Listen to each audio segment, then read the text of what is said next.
Attention has recently focused on the Bayraktar AKINCI, which successfully conducted a test launch of the ALPAGUT, a smart loitering munition system developed through a collaboration between STM and ROKETSAN. This test marks a significant milestone, as the ALPAGUT functions as more than just a standard munition released from a drone. The Bayraktar AKINCI has evolved into one of the most critical unmanned aerial platforms within Turkey's defense ecosystem. Developed by Baykar, this drone is designed to carry a wide array of weaponry and sensors, giving it a role that far exceeds that of a typical reconnaissance drone.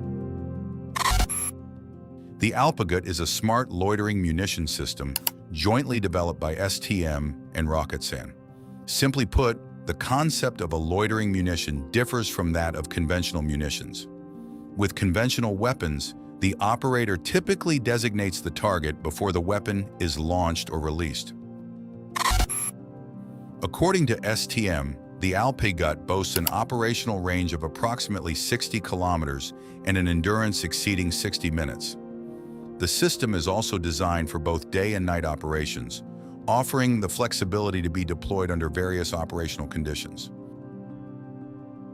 The success of a smart munition depends on more than just the ability to fly to specific coordinates. The system must be capable of maintaining navigation, recognizing conditions surrounding the target, and verifying that the intended target aligns with mission parameters. Once these steps are complete, the ALPAGUT executes its attack via a precision diving maneuver.